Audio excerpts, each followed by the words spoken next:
जय जगन्नाथ समस्त को दैनिक टीवी ओडिया गोटे नुआ वीडियो को स्वागत। तो देश विदेश आरंभ करी किछि गुरुत्वपूर्ण खबर विषय रे चलंतु नजर पकाई नबा। तेणु आम वीडियो को शेष पर्यंत देखुथांतु। आम वीडियो भल लागिले आम वीडियो गोटे लाइक करी चैनल को सब्सक्राइब कर देबे एवं शेष रे आपण माने कमेंट माध्यम रे जणाइबा को भूलिबेनी आपण माने केउ जिल्ला रु आम वीडियो को देखुछंती।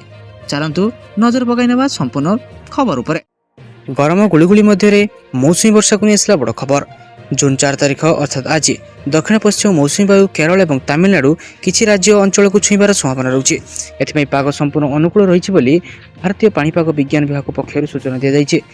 पाणीपाग विभाग स्पष्ट करिछि आज दक्षिण पश्चिम मौसुमी वायु दक्षिण पश्चिम और दक्षिण पूर्व अरब सागर किछि अंचल लाक्षाद्वीप द्वीपपुंज केरल और तमिलनाडु राज्यर किछि अंश दक्षिण पश्चिम पश्चिम केन्द्रीय पूर्व केन्द्रीय उत्तर पूर्व बंगोपसागर सहित दक्षिण पूर्व बंगोपसागर आउ किछि अंचल को स्पर्श करिवो। आसंता सप्ताह केरल राज्यर केतेक स्थान में प्रबल अति प्रबल वर्षार संभावना रही। पाणीपाग विशेषज्ञ विश्वजित साहू कहते यदि केरल में मौसुमी वायु 4 रे पहुंचो तेज ओडिशा आसला बेलू जून 14 ରୁ 17 तारिख हो, कारण जून द्वितीय सप्ताह सुधा बंगोपसागर लघुचाप सृष्टि होवार संकेत देखा जाऊना। साधारण भाव लघुचाप ओडिशा को मौसुमी वायु को टाणी आनी थाए। चलो देखिए परवर्ती अपडेट कौन रही। राज्य में भत्ता को नहीं बड़ खबर। आ 7 दिन मध्य भत्ता समस्या समाधान एणिकी सीधासख हिताधिकारी अकाउंट को जीव भत्ता टंका। सामाजिक सशक्तिकरण मंत्री नित्यानंद गंड एने प्रतिक्रिया देइछन्ति। से कहछन्ति जे भत्ता को नहीं केंद्र सरकार को किछि टेक्निकल प्रॉब्लम थिला। एणिकी केंद्र सरकार निर्देश रे एसएनएस स्पर्श माध्यम रे अकाउंट भेटिंग चली जहाँ माध्यम रे आईएफएमएस सेवा मध्य रियल टाइम पेमेंट हेबो। सेतिपई भत्ता प्रदान रे असुविधा रहउछि। आ 7 दिन मध्य अकाउंट भेंटिंग होईगला परे भत्ता समस्या और रहिबो नाही। एका संगे हिताधिकारी को भत्ता मिलिजियो बोली हिताधिकारी को आश्वस्त कले सामाजिक सशक्तिकरण मंत्री। सूचना अनुसार भारतीय पेंशन योजना रे 2 मास हेबो भत्ता मिलिनी। हिताधिकारी माने बैंक पंचायत ऑफिस को दौड़ी हंसंत हेउचंते। हिताधिकारी को तुरंत भत्ता नदेले बीजेडी और कांग्रेस आंदोलन करियो बोली चेतावनी दैथिले। 7 दिन भितर भत्ता मिलियो बोली मंत्री आश्वासन देई कहिसंते। चलो देखिया परवर्ती अपडेट कोन रहिछि।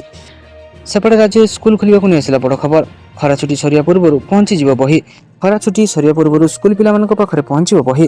विद्यालय और गणशिक्षा मंत्री नित्यानंद गंड सूचना दैछन्ति। मंत्री कहछन्ति जे 90% बही छपा सरिलाणी पिलांक पाखरे पहुंचुछि। बाकी 10% बही खरा छुट्टी पूर्व पिलांक पाखरे पहुंचीब। ते प्रिंटिंग समस्या पई बही छपारे विलंब होइथिबा कथा को नहीं मंत्री स्वीकार करछन्ति। मंत्री कहछन्ति जे जेउठी बही छपा होउछि सेठारे किछिटा प्रिंटिंग रे समस्या पई विलंब होउछि, जोंथिपाई बही बंटारे विलंब होइछि। आम पिलामानक पई चिंतित रहिछु, किछि समस्या हेबनी बोली आश्वासन दैछन्ति विद्यालय और गणशिक्षा मंत्री नित्यानंद गंड। चलो देखिया परवर्ती अपडेट कोन रहिछि। राज्य सरकार बड़ निष्पत्ति एणिकी पिलामानक मिलिबो एई सब सुविधा। राज्य को कुपोषण मुक्ति करने को राज्य सरकार गुरुत्व देउछन्ति। जणे विशेषज्ञ जेपरि अतिशय कम ओजन न रहिबे सेतिप्रति ध्यान देउछन्ति। ए परिप्रेक्षी शिशुंक पई दैनिक खाद्य खर्च रे आखि दृश्य वृद्धि करछन्ति। 6 मासरु 6 वर्ष बयसर अति कम ओजन शिशु को जलखिया बाबद खर्च को 8 टंका 12 टंका को वृद्धि कर एथिसह मुख्यमंत्री संपूर्ण पुष्टि योजना अधीन अतिरिक्त 6 टंका प्रदान कर पूर्व शिशुंक पई दैनिक खाद्य खर्च बाबद को 14 टंका मिलुवा बेले वर्तमान 18 टंकार खाद्य जगाई दिजिबो। राज्यर प्राय 35,000 अतिशय कम ओजन शिशु एही सुविधार सीधासलख लाभ पाइबे। एथिपई राज्य सरकार वार्षिक प्राय 1,07 लाख टंकार अतिरिक्त व्यवहार बहन करेंगे। अनुरूप भाव अंगनवाड़ी केन्द्र प्राक विद्यालय शिशु बाटिका 3 ରୁ 6 वर्ष बयसर सकाळ जलखिया बाबद दैनिक खर्च रे 1 टंका 24 पैसा वृद्धि कर फल एणिकी अंगनवाड़ी पिलामानक पई खाद्य खर्च लगी 3 टंका 56 पैसा दिजिबो। एथिलागि सरकार निजस्व बजेट रु वार्षिक प्राय 126 कोटी 83 लाख टंका अतिरिक्त व्यवहार बहन करिवे बोली उपमुख्यमंत्री प्रभात परिडा सूचना दैछन्ति। चलो देखिया परवर्ती अपडेट कोन रहिछि। सरकारी गाड़ी पेट्रोल पर आसला बड़ खबर। सरकारी कार्यर निरवच्छिन्न तथा सुचारू परिचालना पई राज्य सरकार एक बड़ एवं गुरुत्वपूर्ण निष्पत्ति नहीं। सरकारी गाड़ी गुड़िकर तेल अर्थात पेट्रोल कि डीजेल खर्च बाबद को पेट्रोल पंप गुड़ी को आगुआ टंका प्रदान कर अर्थ विभाग पक्षर संपर्क में आनुष्ठानिक भाव सूचना दी जाइए। निष्पत्ति अनुसार सरकार गाड़ी गुड़िक आगामी 2 मासर अनुमानिक तेल खर्च जी हेब से अर्थराशि को सरकार पूर्व ही संपुक्त पेट्रोल पंप गुड़ी को पैठ करदे। याद्वारा तेल पर सरकारी गाड़ी गुड़िकर चलप्रचल कौन बाधा सृष्टि हेब नहीं। बर्तमान मध्यप्राच्य देशगुड़िक लगी रही युद्ध परिस्थिति जो आगामी दिन में अशोधित तैल क्रूड ऑयल जगाण एवं यार मूल्य को नहीं बड़ अनिश्चित देखा देइछे। यार प्रभाव जेपरि सरकारी व्यवस्था पर न पड़े से प्रशासन पूर्व प्रस्तुति स्वरूप यह पदक्षेप नहीं। चलो देखिए परवर्ती अपडेट कौन रही। ବିମାନ ବନ୍ଦରରେ ରିଲ୍ସ କରୁଥିଲେ ସାବଧାନ। ଏଣିକି ବିମାନ ବନ୍ଦରରେ ସେଲ୍ଫି ନେବା, ଇନଷ୍ଟାଗ୍ରାମ ରିଲ୍ ତିଆରି କରିବା ପାଇଁ ଯାତ୍ରା ବ୍ଲଗ ସୁଟିଂ କରୁଥିବା ପ୍ରେମୀମାନଙ୍କୁ ସତର୍କ କରିବାକୁ ପଡ଼ିବ। DGSA ବିମାନ ବନ୍ଦର ପରିସରରେ ଫଟୋଗ୍ରାଫି ଏବଂ ଭିଡ଼ିଓଗ୍ରାଫି ସମ୍ପର୍କରେ କଠୋର ନିୟମ ଲାଗୁ କରିଛି। ଏହି ନିୟମ ଉଲ୍ଲଂଘନ କଲେ ଜରିମାନା କିମ୍ବା ଆପଣ ଫୋନ୍ ଜବତ ଭଳି ଦଣ୍ଡ ହୋଇପାରେ। ଯାତ୍ରୀମାନଙ୍କ ମଧ୍ୟରେ ସୋସିଆଲ ମିଡ଼ିଆ ବିଷୟବସ୍ତୁ ସୃଷ୍ଟି କରିବାର ବଢ଼ୁଥିବା ପ୍ରବୃତ୍ତିକୁ ଦୃଷ୍ଟିରେ ରଖି ବେସାମରିକ ବିମାନ ଚଳାଚଳ ନିର୍ଦ୍ଦେଶାଳୟ DGCA ନୂତନ ନିର୍ଦ୍ଦେଶାବଳୀ ଜାରି କରିଛି। ଏହି ନିୟମ ଅନୁଯାୟୀ ବର୍ତ୍ତମାନର ଅନେକ ସମ୍ବେଦନଶୀଳ ଅଞ୍ଚଳରେ ଅନୁମତି ବିନା ଫଟୋଗ୍ରାଫ ଏବଂ ଭିଡ଼ିଓ ଉଠାଇବା ନିଷିଦ୍ଧ କରାଯାଇଛି। ନୂତନ ନିର୍ଦ୍ଦେଶାଳୟ ଅନୁଯାୟୀ ସୁରକ୍ଷା check point, boarding gate, runway bus, ବିମାନ ପରିଚାଳନା ଜୋନ୍, ବିମାନ ବନ୍ଦର ଆପ୍ରନ୍ ଏବଂ ଅନ୍ୟାନ୍ୟ କାର୍ଯ୍ୟକ୍ରମ ଅଞ୍ଚଳରେ ଫଟୋଗ୍ରାଫି କିମ୍ବା ଭିଡ଼ିଓଗ୍ରାଫି ନିଷେଧ। ଏହି ଅଞ୍ଚଳରେ ଏହି ନିୟମ ଉଲ୍ଲଂଘନ କରୁଥିବା ଯେକୌଣସି ବ୍ୟକ୍ତିଙ୍କ ବିରୁଦ୍ଧରେ କର୍ତ୍ତୃପକ୍ଷ କାର୍ଯ୍ୟାନୁଷ୍ଠାନ ଗ୍ରହଣ କରିପାରିବେ। ଚାଲନ୍ତୁ ଦେଖିବା ପରବର୍ତ୍ତୀ ଅପଡେଟ୍ କ'ଣ ରହିଛି। 6 ତାରିଖରେ ଯନ୍ତର ମନ୍ତରରେ ପ୍ରତିବାଦ। ଦେଶରେ ଜାରିଥିବା ନିଟ୍ ପ୍ରଶ୍ନପତ୍ର ଲିକ୍ ବାବଦକୁ ନେଇ ଶିକ୍ଷାମନ୍ତ୍ରୀ ଧର୍ମେନ୍ଦ୍ର ପ୍ରଧାନ ଇସ୍ତଫା ଦାବିରେ ଆସନ୍ତା ଜୁନ୍ 6 ତାରିଖରେ ନୂଆଦିଲ୍ଲୀର ଯନ୍ତର ମନ୍ତରଠାରେ ଏକ ବଡ଼ ଧରଣର ଶାନ୍ତିପୂର୍ଣ୍ଣ ଗଣଧାରଣା ଦିଆଯିବ। କକରୋଜ ଜନତା ପାର୍ଟି CJPର ପ୍ରତିଷ୍ଠାତା ଅଭିଜିତ ଦୀପକେ ଆସନ୍ତା 6 ଜୁନ୍ ଆମେରିକାରୁ ଭାରତ ଫେରିବେ। ଏହାପରେ ଆନ୍ଦୋଳନର ନେତୃତ୍ୱ ନେବେ। ବଷ୍ଟନରୁ ଏହି ଏକ ଜାତୀୟ ଗଣମାଧ୍ୟମକୁ ଟେଲିଫୋନ ଯୋଗେ ଦେଇଥିବା ସାକ୍ଷାତକାରରେ 30 ବର୍ଷୀୟ ଅଭିଜିତ କହିଛନ୍ତି ଯେ ସେ ଦେଶର ଜନସାଧାରଣ ବିଶେଷ କରି ଯୁବପିଢ଼ିଙ୍କ ସମର୍ଥନ ଉପରେ ସମ୍ପୂର୍ଣ୍ଣ ଭରସା ରଖିଛନ୍ତି।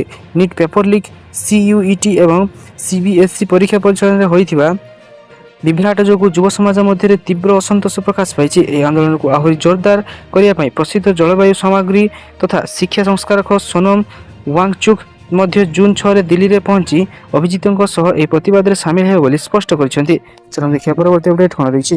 ଇଞ୍ଜିନିୟରିଂ ଛାତ୍ରଛାତ୍ରୀମାନଙ୍କ ପାଇଁ ଖୁସି ଖବର। ଦେଶର ପ୍ରମୁଖ ଜାତୀୟ ଇଞ୍ଜିନିୟରିଂ ପ୍ରତିଷ୍ଠାନରେ ପ୍ରବେଶ ପାଇଁ ଯୁଗ୍ମ ସିଟ୍ ଆବଣ୍ଟନ କର୍ତ୍ତୃପକ୍ଷ ଜୋସା କାଉନସିଲିଂ 2026ର କାଉନସିଲିଂ ପ୍ରକ୍ରିୟା ଆରମ୍ଭ କରିଛି। ଏହି କାଉନସିଲିଂ ମାଧ୍ୟମରେ ଛାତ୍ରଛାତ୍ରୀମାନେ ଦେଶର ପ୍ରତିଷ୍ଠାତା ଭାରତୀୟ ପ୍ରଯୁକ୍ତି ବିଦ୍ୟା ପ୍ରତିଷ୍ଠାନ IIT, ଜାତୀୟ ପ୍ରଯୁକ୍ତି ବିଦ୍ୟା ପ୍ରତିଷ୍ଠାନ NIT, ଭାରତୀୟ ସୂଚନା ପ୍ରଯୁକ୍ତି ବିଦ୍ୟା ପ୍ରତିଷ୍ଠାନ IIET ଏବଂ ସରକାରୀ ପାଣ୍ଠିପ୍ରାପ୍ତ ବୈଷୟିକ ପ୍ରତିଷ୍ଠାନ GFTIରେ ପ୍ରବେଶ ପାଇପାରିବେ।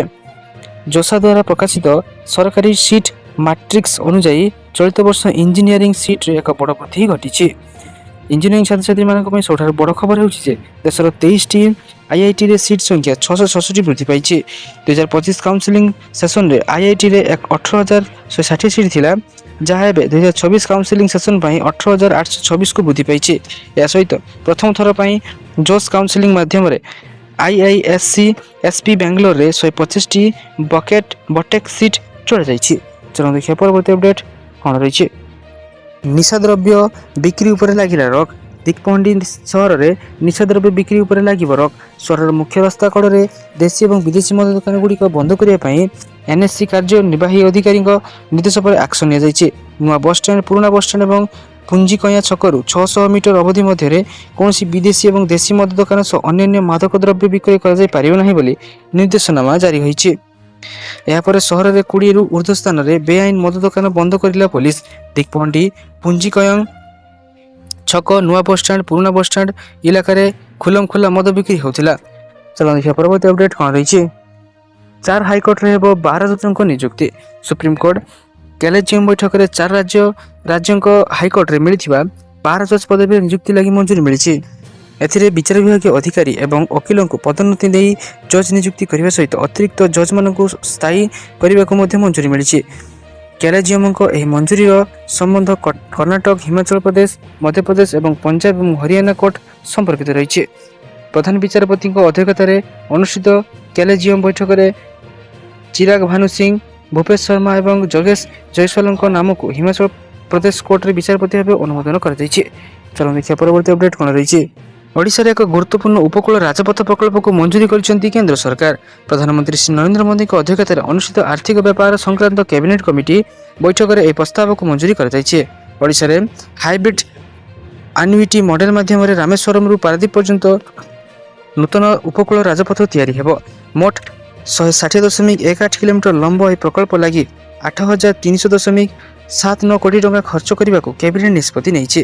ରାମେଶ୍ୱରମରୁ ପାରାଦୀପ ପର୍ଯ୍ୟନ୍ତ ନୂତନ ଉପକୂଳ ରାଜପଥ ପ୍ରକଳ୍ପ ଖୋର୍ଦ୍ଧା, ପୁରୀ, କେନ୍ଦ୍ରାପଡ଼ା ଏବଂ ଜଗତସିଂହପୁର ଜିଲ୍ଲା ଦେଇ ଯିବାର ପ୍ରସ୍ତାବ ରହିଛି। ବର୍ତ୍ତମାନ 16 ନମ୍ବର ଜାତୀୟ ରାଜପଥ ନେଟୱାର୍କ ସ୍ୱର୍ଣ୍ଣ ଚତୁର୍ଭୁଜ ପ୍ରକଳ୍ପର ଏକ ଅଂଶବିଶେଷ। ଚାଲନ୍ତୁ ଦେଖିବା ପରବର୍ତ୍ତୀ ଅପଡେଟ୍ କ'ଣ ରହିଛି। ସରକାରୀ ଚାକିରି ପାଇଁ ପ୍ରସ୍ତୁତ ହେଉଥିବା ଇଞ୍ଜିନିୟରିଂ ଏବଂ ବୈଷୟିକ କ୍ଷେତ୍ରରେ ଯୁବକ ଯୁବତୀମାନଙ୍କ ପାଇଁ ଆସିଲା ବଡ଼ ଖୁସି ଖବର।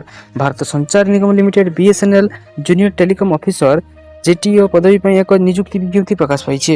ଟେଲିକମ୍ କ୍ଷେତ୍ରରେ କ୍ୟାରିୟର ଗଢ଼ିବାକୁ ଚାହୁଁଥିବା ପ୍ରାର୍ଥୀମାନଙ୍କ ପାଇଁ ଏହା ଏକ ସୁବର୍ଣ୍ଣ ସୁଯୋଗ ବୋଲି ବିବେଚନା କରାଯାଉଛି। BSNL ଦେଶର ସର୍ବବୃହତ ସରକାରୀ ଟେଲିକମ୍ କମ୍ପାନୀ ମଧ୍ୟରୁ ଗୋଟିଏ। ଏଠାରେ ଚାକିରି ପାଇବା ହଜାର ହଜାର ଯୁବକ ଯୁବତୀମାନଙ୍କ ପାଇଁ ସ୍ୱପ୍ନ ଥାଏ। ଫଳସ୍ୱରୂପ JTO ନିଯୁକ୍ତି 2024 ଏହି ପ୍ରାର୍ଥୀମାନଙ୍କ ପାଇଁ ଏକ ସୁବର୍ଣ୍ଣ ସୁଯୋଗ ପ୍ରଦାନ କରିବ, ଯେଉଁମାନେ ସେମାନଙ୍କର ଇଞ୍ଜିନିୟରିଂ କିମ୍ବା ବୈଷୟିକ ଶିକ୍ଷା ସମାପ୍ତ କରିଛନ୍ତି ଏବଂ ସ୍ଥାୟୀ ସରକାରୀ ଚାକିରି ଖୋଜୁଛନ୍ତି। ନିଯୁକ୍ତି ପ୍ରକ୍ରିୟା ଅନଲାଇନରେ କରାଯିବ ଏବଂ ପ୍ରାର୍ଥୀମାନେ ନିର୍ଦ୍ଦିଷ୍ଟ ତାରିଖ ମଧ୍ୟରେ ଆବେଦନ କରିପାରିବେ। ଅଧିକ ଜାଣିବା ପାଇଁ bsnl.co.in କୁ ଯାଇ ଆପଣମାନେ ଫର୍ମ ଆବେଦନ କରିପାରିବେ। ଚାଲନ୍ତୁ ଦେଖିବା ପରବର୍ତ୍ତୀ ଅପଡେଟ୍ କ'ଣ ରହିଛି। ପୁରୀ ଶ୍ରୀ ଜଗନ୍ନାଥ ମନ୍ଦିରରେ ଇ-ହୁଣ୍ଡି ବ୍ୟବସ୍ଥା କାର୍ଯ୍ୟକାରୀ ନିମନ୍ତେ ଉଚ୍ଚସ୍ତରୀୟ ବୈଠକରେ ଲୋକସଭା ଭବନରେ ଅନୁଷ୍ଠିତ ହୋଇଯାଇଛି। ଆଇନ ବିଭାଗ ସମ୍ମିଳନୀ କକ୍ଷରେ ମନ୍ତ୍ରୀ ପୃଥ୍ୱୀରାଜ ହରିଚନ୍ଦନଙ୍କ ଅଧ୍ୟକ୍ଷତାରେ ଅନୁଷ୍ଠିତ ବୈଠକରେ ଇ-ହୁଣ୍ଡି ବ୍ୟବସ୍ଥା ସଫଳ କାର୍ଯ୍ୟକାରୀ ନିମନ୍ତେ ଆଲୋଚନା ହୋଇଥିଲା, ଯେଉଁଥିରେ ଭକ୍ତ ତଥା ଶ୍ରଦ୍ଧାଳୁ ନିଜ ଜନ୍ମଦିନ, ବିବାହ ବାର୍ଷିକୀ ତଥା ନିଜର ମନସ୍କାମନା ପୂରଣ ଖୁସିରେ କିଭଳି ଭାବେ ଅନଲାଇନ ମାଧ୍ୟମରେ ଶ୍ରୀମନ୍ଦିର ହୁଣ୍ଡିରେ ଅର୍ଥରାଶି ଦାନ କରିପାରିବେ ସେଥିନେଇ ଆଲୋଚନା ହୋଇଥିଲା। ଦାନ ଅର୍ଥରାଶି ପାଇଁ ଆୟକର ଛାଡ଼ ବ୍ୟବସ୍ଥା ରହିବାକୁ ଥିବା ବେଳେ ଭକ୍ତଙ୍କ ଠାରୁ ଦାନ ସୂତ୍ରରେ ଆସିବାକୁ ଥିବା ଅର୍ଥ କେବଳ ଶ୍ରୀମନ୍ଦିର ବିକାଶ ଦିଗରେ ଖର୍ଚ୍ଚ ହେବ। ଏହି ବ୍ୟବସ୍ଥା କାର୍ଯ୍ୟକାରୀ ହେଲେ ରାଜ୍ୟ ତଥା ଦେଶ ବାହାରେ ରହୁଥିବା ଲକ୍ଷ ଲକ୍ଷ ଜଗନ୍ନାଥ ଭକ୍ତ ଶ୍ରୀମନ୍ଦିର ହୁଣ୍ଡିକୁ ସହଜରେ ଅର୍ଥରାଶି ପଠାଇ ପାରିବେ। ତେବେ ଏହି ବ୍ୟବସ୍ଥାରୁ ସାଇବର ଅପରାଧୀ ଯେପରି ଫାଇଦା ନ ଉଠାଇ ପାରିବେ, ସେଥିଲାଗି ବିହିତ ପଦକ୍ଷେପ ନେବାକୁ ମନ୍ତ୍ରୀ ଶ୍ରୀ ହରିଚନ୍ଦନ ପରାମର୍ଶ ଦେଇଛନ୍ତି। ତ ସାରାଦିନ ପରି ବଛା ବଛା ଏବଂ ଗୁରୁତ୍ୱପୂର୍ଣ୍ଣ ଖବର ଜାଣିବା ପାଇଁ ଆମ ଚ୍ୟାନେଲକୁ ସବସ୍କ୍ରାଇବ ରଖନ୍ତୁ ଏବଂ ଆମ ଭିଡ଼ିଓକୁ ଲାଇକ୍ କରିଦିଅନ୍ତୁ। ଧନ୍ୟବାଦ।